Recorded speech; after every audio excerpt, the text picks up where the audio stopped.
அளவீடுகள்.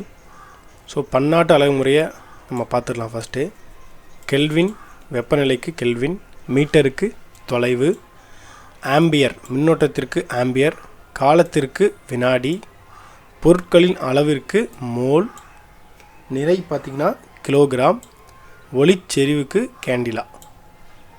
ஸோ இது ஒரு பேசிக் தான். ஜஸ்ட் ஒரு ரீட் பண்ணிட்டு நீங்கள் போங்க, இதுவும் உங்களுக்கு பயனுள்ளதாக இருக்கும். நீளத்தின் அளவு பார்த்திங்கன்னா மீட்டர், அதன் குறியீடு எம். அதாவது மீட்டருக்கு ஃபஸ்ட் லெட்டரை எடுத்துருக்காங்க எம் என குறிக்கப்படுகிறது. 1 சென்டிமீட்டர் பார்த்திங்கன்னா 10 millimetre. 1 centimetre 10 millimetre. 1 metre 100 centimetre. 1 kilometre 1000 metre. So இது வந்து ரொம்ப சாதாரணமாக தானே, இது இல்லாமல் நம்ம கவனமாக படிக்கணும் அப்படின்னு நினைக்காதீங்க. கண்டிப்பாக இந்த மாதிரி சிம்பிளாக தான் சயின்ஸில் வந்து கொஷின் கேட்பாங்க, ரொம்ப டீப்பாலாம் கேட்க மாட்டாங்க. ஸோ திடீர்னு 1 சென்டிமீட்டருக்கு 100 மில்லிமீட்டர் போகிற ஆட்களும் நிறைய பேர் இருக்காங்க. ஸோ அதனால் நம்ம சின்ன சின்ன விஷயங்களை கூட தெளிவாக படித்து வச்சுக்கணும். ஸோ இந்த பன்னாட்டு எஸ்ஐ அலகு பார்த்திங்கன்னா கீழே நிறைய கொடுத்துருக்காங்க. நீளத்தின் எஸ்ஐ அலகு மீட்டர், நிறையின் எஸ்ஐ அலகு கிலோகிராம், நம்ம அங்கே மேலே பாக்ஸில் பார்த்தது தான். காலத்தின் எஸ்ஐ அலகு வினாடி, பரப்பளவின் அலகு மீட்டர் ஸ்கொயர்டு, பரப்பளவின் அலகு மீட்டர் ஸ்கொயர்டு, பருமனின் அலகு மீட்டர் கியூப். ஸோ இந்த ரெண்டு கொஞ்சம் பார்த்திங்கன்னா நல்லா ஞாபகம் வச்சுக்கணும். பரப்பளவின் அலகு மீட்டர் ஸ்கொயர்டு, பருமனின் அலகு மீட்டர் கியூப். இந்த பாக்ஸ் பார்த்திங்கன்னா பூமியை விட நிலவில் ஈர்ப்பு விசை குறைவு, எனவே அங்கு எடை குறைவாக இருக்கும். ஆனால் இரண்டிலும் நிறை சமமாகவே இருக்கும். நிலவின் ஈர்ப்பு விசை புவியின் ஈர்ப்பு விசை போல் 6இல் 1 பங்கு இருப்பதால் நிலவில் ஒரு பொருளின் எடை பூமியில் உள்ளதை விட 6 மடங்கு குறைவாக இருக்கும். ஏன்னா அங்கே ஈர்ப்பு விசை கம்மியாக இருக்குது. அதனால் பார்த்திங்கன்னா இங்கே இருக்கிற ஒரு 6 கிலோ வெயிட் ஒரு பொருளை தூக்கிட்டு அங்கே போனீங்கன்னா அங்கே பார்த்திங்கன்னா 1 கிலோ வெயிட் தான் இருக்கும்.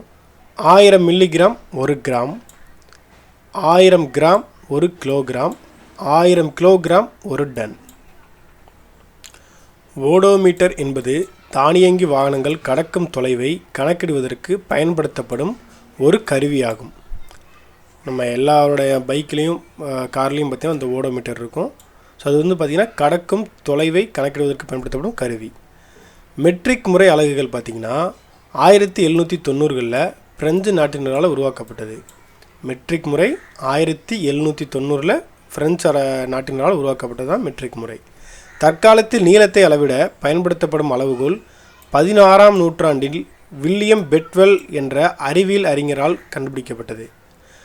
அப்போ நீளத்தை அளவிட பயன்படுத்தப்படும் அளவுகோல் இருக்குல்ல, இந்த அளவுகோலை 16ஆம் நூற்றாண்டில் பார்த்திங்கன்னா வில்லியம் பெட்வெல் அப்படின்றவர் கண்டுபிடிச்சிருக்காரு. பிரான்ஸ் நாட்டின் தலைநகர் பாரிஸில் உள்ள எடைகள் மற்றும் அளவீட்டுகளுக்கான அனைத்துலக நிறுவனத்தின் பிளாட்டினம் அப்புறம் பார்த்திங்கன்னா இரிடியம், இந்த 2 மெட்டலும் சேர்ந்து உலோக கலவையிலான பார்த்திங்கன்னா படித்தர மீட்டர் கம்பி ஒன்று வைக்கப்பட்டுள்ளது. இந்த மீட்டர் கம்பியின் நகல் ஒன்று டெல்லியில் உள்ள தேசிய இயற்பியல் ஆய்வகத்தில் வைக்கப்பட்டுள்ளது. அது என்னென்னா பிளாட்டினம் அப்புறம் இரிடியம் இந்த 2 மெட்டலையும் சேர்த்து பார்த்திங்கன்னா ஒரு கம்பி பார்த்திங்கன்னா அங்கே இருக்குது. இது கரெக்டாக பார்த்திங்கன்னா 1 கிலோ, இது 1 kg. ஃபஸ்ட்டு பார்த்திங்கன்னா முதலாக இதுதான் 1 கிலோ, இது இந்த வெயிட்டுக்கான ஒரு அளவு இதுதான் அப்படின்னு சொல்லிட்டு வச்சது தான் இந்த கலவையால் உருவாக்கப்பட்ட இந்த கம்பி. ஸோ இதை அடிப்படையாக வச்சு தான் உலக நாடுகள் எல்லாமே 1 கிலோனா இவ்வளோ தான் வெயிட்டு அப்படின்னு சொல்லிட்டு ஒரு டெமோ அந்த மாதிரி சொல்லலாம், ஒரு டெமோக்காக வச்சது தான் இந்த கம்பி. ஸோ அதே மாதிரி பார்த்திங்கன்னா ஒரு காப்பி பார்த்திங்கன்னா டெல்லியில் தேசிய இயற்பியல் ஆய்வகத்தில் பார்த்திங்கன்னா வைக்கப்பட்டிருக்கு. 1 கிலோகிராம் என்பது பிரான்சில் உள்ள செவ்ரஸ் என்ற இடத்தில் சர்வதேச எடைகள் மற்றும் அளவீடுகளுக்கான அனைத்துலக நிறுவனத்தால் 1889 முதல் வைக்கப்பட்டுள்ள பிளாட்டினம் அப்புறம் இரிடியம், நான் சொன்னல இந்த தான் உலோக கலவையிலான ஒரு உலோகத்தண்டின் நிறைக்கு சமம். ஸோ பார்த்திங்கன்னா 1889 இருந்தால் நம்ம வந்து இதை வந்து ஏற்றிருக்கோம் உலக நாடு ஃபுல்லாமே. 1 கிலோனா இவ்வளோ தான் வெயிட்டு அப்படின்னு சொல்லிட்டு.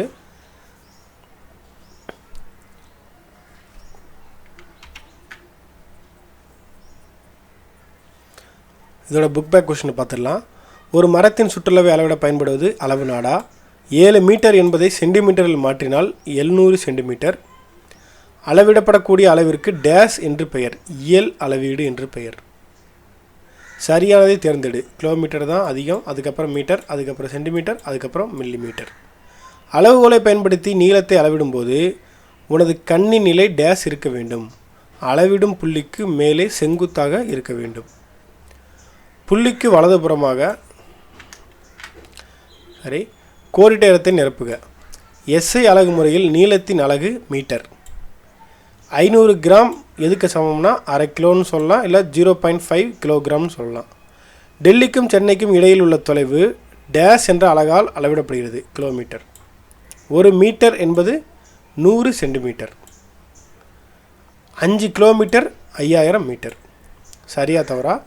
ஒரு பொருளின் நிறையை 126 கிலோகிராம் என கூறலாம். சரி. ஒருவரின் மார்பளவை மீட்டர் அளவுகோலை பயன்படுத்தி அளவிட முடியும். தவறு. சென்டிமீட்டரில் தான் அளக்கணும். 10 மில்லிமீட்டர் என்பது 1 சென்டிமீட்டர் ஆகும். சரி. முழம் என்பது நீளத்தை அளவிட பயன்படுத்தப்படும் நம்பகமான முறையாகும். தவறு. நம்பகமான முறை கிடையாது, குத்து மதிப்பாக தான் நம்ம அளப்போம். எஸ்ஐ அலகு முறை உலகம் முழுவதும் ஏற்றுக்கொள்ளப்பட்டது. ஆமாம். சர்க்கரைக்கு பார்த்தீங்கன்னா பொது தராசு, எலுமிச்சை சாறு, சர்க்கரை பொது தராசு, எலுமிச்சை சாறு அளவு ஜாடி. மனிதனின் உயரம் பார்த்திங்கன்னா சென்டிமீட்டர் அளக்கலாம். அதே மாதிரி கூர்மையான பென்சில் நீளம் மில்லிமீட்டர் அளக்கலாம். பால் பார்த்திங்கன்னா பருமன், காய்கறிகள் பார்த்திங்கன்னா கிலோகிராம். முன்கையின் நீளம் முழம். நீளத்தின் எஸ்ஐ அலகு மீட்டர். நானோ 10⁻⁻9 பார்த்திங்க. நானோ பார்த்திங்கன்னா 10⁻⁻9. காலத்தின் எஸ்ஐ அலகு வினாடி. கிலோ பார்த்திங்கன்னா 5⁻³ 10 பவர் ஆஃப் கியூப், அதாவது 10 × 10 × 10. விசையும் இயக்கமும் பார்க்கலாம். காற்றில் அசைந்தாடும் கொடியினை எடுத்துக்கொள்வோம். அவ்வியக்கம் ஒரு குறிப்பிட்ட கால இடைவெளியில் சீராக நடைபெறாது. ஏன்னா கொடி பார்த்திங்கன்னா ஒரே சீராக நகராது. ஏன்னா அது பார்த்திங்கன்னா எந்த திசையில் காத்திருக்குதோ அந்த மாதிரி போயிட்டுருக்கும். ஸோ இவ்வகை இயக்கம் பார்த்திங்கன்னா கால ஒழுங்கற்ற இயக்கம் எனப்படும். புவியை சுற்றி வரும் நிலவின் இயக்கம் பார்த்திங்கன்னா கால ஒழுங்கு இயக்கமாகும். இந்த டெர்மினாலஜியை கொடுத்து இது எந்த மாதிரி இயக்கம்னு கேட்கலாம். ஸோ அதனால் இந்த தேரியை படிச்சுக்குங்க. உத்தரவுக்கு படிந்த ஊழியர் என பொருள்படும் ரோபோட்டா என்ற செக்கோஸ்லோவேக்கியா வார்த்தையிலிருந்து தான் ரோபோட் என்ற வார்த்தை உருவானது.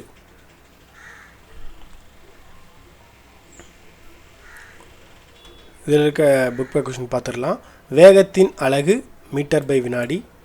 கீழ்கண்டவற்றில் எது அலைவுறு இயக்கம்? அதிர்வுறும் கம்பியின் முன்பின் இயக்கம் தான் அலைவுறு இயக்கம். கீழ்கண்டவற்றுள் சரியான தொடர்பினை தேர்ந்தெடு. வேகம் = தொலைவு அப்புறம் காலம். கீதா தன் தந்தையுடன் ஒரு வண்டியில் அவருடைய வீட்டிலிருந்து 40 கிலோமீட்டர் தொலைவிலுள்ள அவளது மாமா வீட்டிற்கு செல்கிறாள். அங்கு செல்வதற்கு 40 நிமிடங்கள் எடுத்துக்கொண்டாள். அப்போனா 1 நிமிஷத்துக்கு 1 கிலோமீட்ரு, 40 நிமிஷத்துக்கு 40 கிலோமீட்ரு. அப்போ கூற்று 1 தான் சரி. கோடிட்ட இடங்களை நிரப்புக. சாலையில் நேராக செல்லும்போது ஒரு வண்டியின் இயக்கம் நேர்கோட்டு இயக்கத்திற்கு ஒரு உதாரணமாகும். புவியீர்ப்பு விசை தொடர் விசையாகும். மண்பாண்டம் செய்பவரின் சக்கரத்தின் இயக்கம் தற்சுழற்சி இயக்கமாகும். ஒரு பொருள் சமகால இடைவெளியில் சம தொலைவை கடக்குமானால் அப்பொருளின் இயக்கம் சீரான இயக்கம். அந்த வாட்சில் ஒரு முள்ளை பார்த்தீங்களா, ஒரே மாதிரி இந்த பக்கம் அந்த பக்கம் பார்த்தீங்கன்னா நகண்டுக்கிட்டே இருக்கும். மையப்புள்ளியை பொறுத்து முன்னும் பின்னும் இயங்கும் இயக்கம் அலைவு இயக்கமாகும். சரி. அதிர்வு இயக்கமும் சுழற்சி இயக்கமும் கால ஒழுங்கு இயக்கமாகும். ரெண்டுமே சரிதான். மாறுபட்ட வேகத்துடன் இயங்கும் வாகனங்கள் சீரான இயக்கத்தில் உள்ளன. தவறு. அதான் மாறுபட்ட வேகத்தில் இருக்குது, அது சீராக இருக்காது. வருங்காலத்தில் மனிதர்களுக்கு பதிலாக ரோபோட்டுகள் செயல்படும். இப்போயே பார்த்திங்கன்னா அது ஆரம்பிச்சிருச்சு. பந்தை உதைத்தல் தொடு விசை, அப்போ இலை விழுதல் தொடா விசை. தொலைவு மீட்டர், அப்போ வேகத்துக்கு வினாடி. சுழற்சி இயக்கத்துக்கு பம்பரம் சுட்டுதல், அலைவு இயக்கத்திற்கு தனி ஊசல்.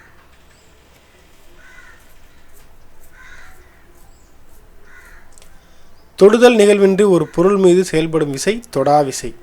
காலத்தை பொறுத்து ஒரு பொருளின் நிலை மாறுபடுவது இயக்கம். ஒரு குறிப்பிட்ட கால இடைவெளியில் மீண்டும் மீண்டும் நிகழும் இயக்கம் கால ஒழுங்கு இயக்கம். சமகால இடைவெளியில் சமதொலைவை கடக்கும் பொருள் இயக்கம் சீரான இயக்கம்.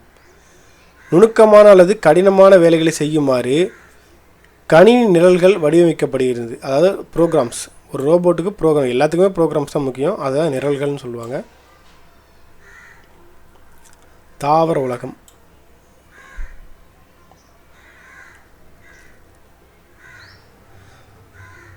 பொதுவாக பார்த்தீங்கன்னா நீங்கள் தாவரத்தில் பேசிக்ஸாக நீங்கள் படித்தாலே போதுமானதான்.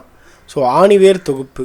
ஆணிவேர் தொகுப்பு எந்தெந்த தாவரங்கள் இருக்குன்னா அவரை, மா, வேம்பு. ஆணிவேர் தொகுப்பு அதிகமாக இந்த மாதிரி சல்லி வேர்கள் அதிகமாக இருக்காது, பெரிய பெரிய வேர்களாக தான் இருக்கும்.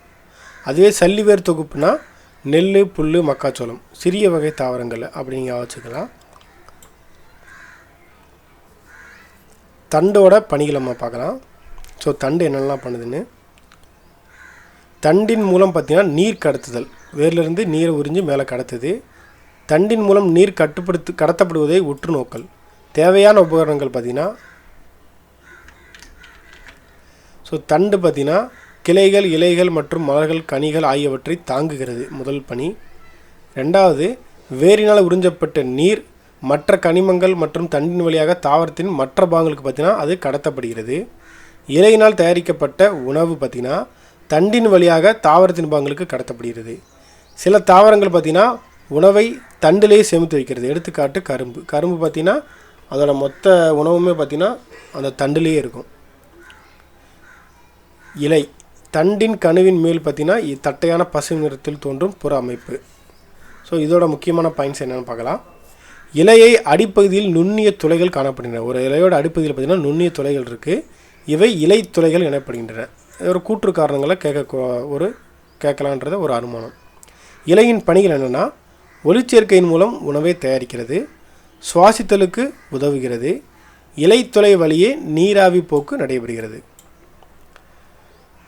இந்த பாக்ஸை ஒரு தடவை பார்த்துடலாம். விக்டோரியா அம்சோனிகா என்ற தாவரத்தின் இலைகள் 3 மீட்டர் விட்டம். இந்த இது பார்த்திங்கன்னா கிட்டத்தட்ட 3 மீட்டர் விட்டம் பார்த்திங்கன்னா வளரக்கூடியது. நன்கு வளர்ச்சியடைந்த இலையின் மேற்பரப்பு 45 கிலோகிராம் எடை அல்லது அதற்கு இணையான ஒருவரை தாங்கும் திறன் கொண்டது. ஸோ இந்த மேலே பார்த்திங்கன்னா ஒரு 45 கிலோ ஒரு ஆளே பார்த்திங்கன்னா உட்காரலாம். ஆனால் செங்குத்தாக உட்காரக்கூடாது. பரவலாக இருந்தால் அது தாங்கும்.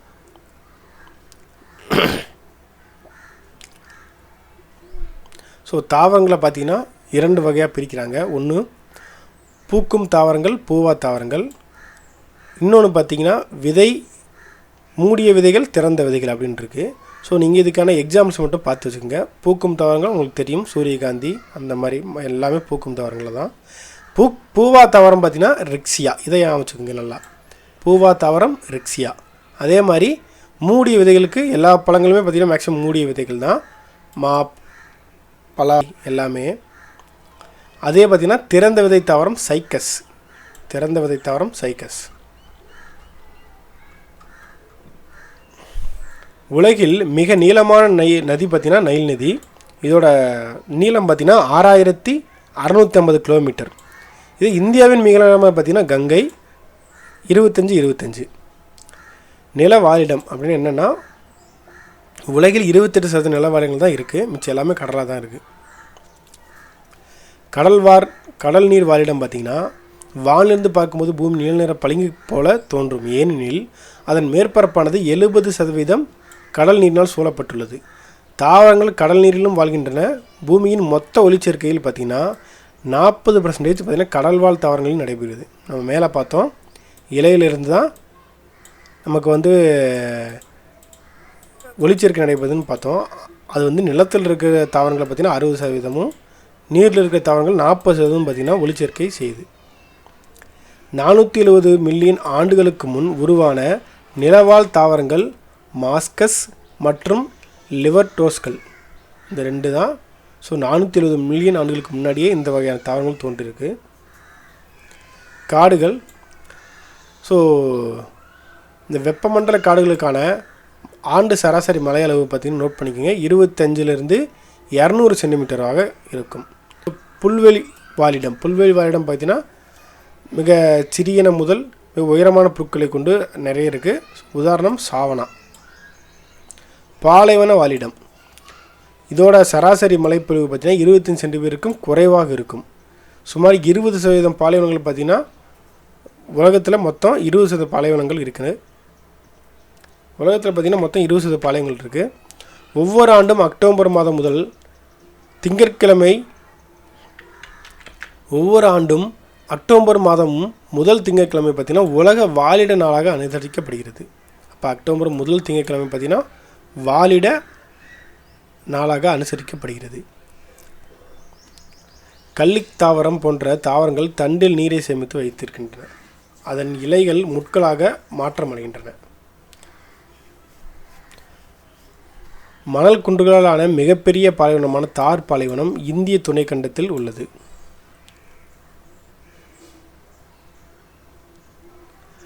சரியான விடையை தேர்ந்தெடுத்து எழுதுக. குளம் நன்னீர் வளத்திற்கு ஒரு உதாரணம். இலைத்துளையின் முக்கிய வேலை நீராவி போக்கு. நீரை உறிஞ்சும் பகுதி வேர். ஆகாய தாமரையின் வாழிடம் நீர். புவிப்பரப்பு டேஸ் நீரால் மூடப்பட்டுள்ளதுன்னா 70% நீரால் மூடப்பட்டுள்ளது. பூமியில் காணப்படும் மிகவும் வறண்ட பகுதி பாலைவனம். ஊன்றுதல் உறிஞ்சுதல் ஆகிய இரண்டும் வேரின் வேலை. ஒளிச்சேர்க்கை நடைபெறும் முதன்மை பகுதி இலைகள். ஆணிவேர் தொகுப்பு இரு வித்திலை தாவரம். சல்லிவேர் தொகுப்பு ஒரு வித்திலை தாவரம். வச்சுக்கோங்க, ஆணிவேர் தொகுப்பு இரு வித்திலைனா சல்லிவேர் தொகுப்பு ஒரு வித்திலை. தாவரங்கள் நீரின்றி வாழ முடியும். தவறு. தாவரங்கள் அனைத்திலும் பச்சையம் காணப்படுகிறது. தவறு. தாவரங்களில் 3 பாகங்கள் வேறு தண்டு இலைகள். சரி. மலைகள் நன்னீர் வாழிடத்திற்கு ஒரு உதாரணமாகும். தவறு. வேர் முட்களாக மாற்றூறு அடைந்துள்ளது. தவறு. பசுந்தாவரங்களுக்கு சூரிய ஒளி தேவை. ஆமாம். பொறுத்துக. மலைகள் இமயமலை. பாலைவனம் வறண்ட இடங்கள். தண்டு கிளைகள். ஒளிச்சேர்க்கை இலைகள். சல்லிவேர் தொகுப்பு ஒரு வித்திலை தாவரங்கள்.